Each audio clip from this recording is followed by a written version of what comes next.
मैं निवेदन कर रहा हूं कि तुलसी माता को सिर्फ प्रणाम करने से आयु, बल, यश, धन और संतान, ये पांचों चीजें बढ़ती हैं।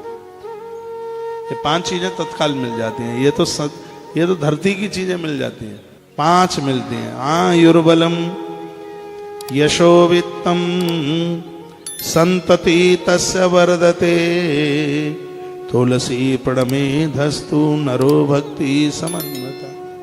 भक्तिवान पुरुष स्त्री जो भी कोई तुलसी मां को प्रणाम करते हैं, आयु, बल, यश, धन और संतान, ये चीजें उन्हें मिल जाती। तो मां तुलसी क्या नहीं देती, सब कुछ दे देती है। कोटि ब्रह्मांड मध्येषु यानि तीर्थानि भूतले तुलसी दलमाश्रित्य तान्ये वै निवसन्ति वै। तुलसी मां की जड़ों में करोड़ों ब्रह्मांड रहते हैं। सभी ब्राह्मणों के, सभी ब्रह्मांडों के देवता। देखो एक बड़ी अद्भुत बात है, गणेश जी के ऊपर तुलसी नहीं चढ़ाई जाती, लेकिन गणेश भी तुलसी की जड़ों में आके बैठ जाते हैं देवताओं के साथ।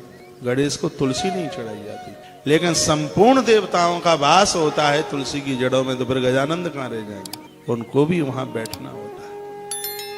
तो जिसके, सीधी बात है, लाख बात की एक बात, जिसके घर में तुलसी का पूजन है उसके घर में सभी देवताओं की स्थापना है। सब देवता उसके घर में रहते हैं।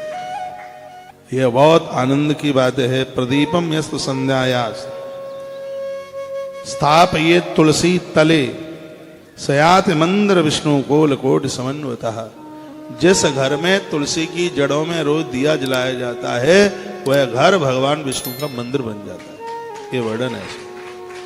तो भगवान नारायण का, भगवान विष्णु का वह मंदिर बन जाता है। तो योष्णाति तुलसी पत्रम सर्व पापहरम शुभम तक्षरीरांतरस्तापि पाप नश्यति तत्क्षणात्।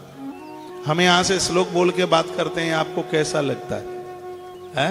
संस्कृत बोल करके जब कोई बात कही जाती है तो ऐसा लगता है कि सगरी बातें प्रमाणित हो रही हैं। ये अपने आप बनावटी नहीं है। ऐसा लगता है ये बात बिल्कुल एकदम प्रमाणित है। जिस पैकेट पर लिखा होता है कि मेड इन इंडिया या मेड इन चाइना या मेड इन जापान, तो उसमें विश्वास टिक जाता है कि बिल्कुल यही है जो इसके ऊपर ये लिखा हुआ है।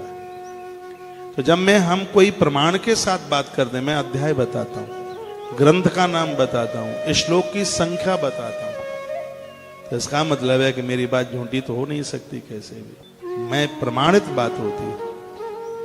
और ये हमारे सब ग्रंथ भरे पड़े हैं तुलसी की महिमा, तुलसी का महत्व। कल एक बात मैंने बोली थी, आज काफी मुझे नए श्रोता दिखाई दे रहे हैं, इसलिए फिर बात को रिपीट कर रहा हूं।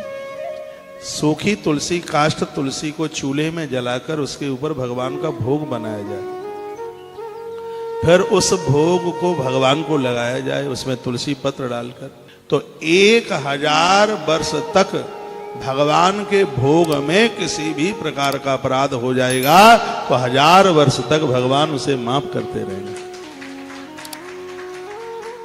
अपराध क्या है? अपराध यह है कि लहसुन प्याज का हाथ लग गया, बाथरूम गए ठीक से कुल्ला नहीं कर पाया, बर्तनों को ठीक से साफ नहीं कर पाए, तो ये सब भगवत अपराध ही तो होता है। तो 1000 वर्ष तक भगवत अपराध से जीव मुक्त हो जाता है तुलसी काष्ठ को जला करके, यदि उसके ऊपर भगवान की रसोई बनाई जाए, भगवान का भोग बनाया जाए, अपने लिए नहीं। हाँ, भगवान को भोग लगा के आप ले सकते हैं, उसको लेना भी चाहिए। हाँ, अपने परिवार के लिए चूल्हा तुलसी जला करके नहीं, वो तुलसी भगवान की ही। तो कितना बड़ा उसका महत्व बताया गया। तुलसी का स्पर्श मात्र करने से सभी व्याधियां नष्ट हो जाती हैं। तुलसी का रस और उसमें थोड़ा शहद मिलाकर छोटे छोटे बच्चों को उन्हें पिला दिया जाए तो बच्चों को नजला नहीं होगा, उनकी नाक नहीं टपकेगी, उनको टॉयलेट की वो बीमारी नहीं होगी। ऐसी तमाम बीमारियां होती हैं। छोटे बच्चों के लिए तुलसी का रस निकालकर थोड़ा उसमें शहद हल्का सा मिलाकर फिर उनको चटा दें, उनको पिला दें, इससे आरोग्यता मिलती है। तुलसी तो बहुत बड़ी औषधि है। यहाँ पर लिखा है कि तुलसी माता का स्पर्श करने से सगरी व्याधियां समाप्त हो जाती है, बीमारियां सब समाप्त हो जाती हैं। तुलसी का सानिध्य इतना प्रभावशाली है।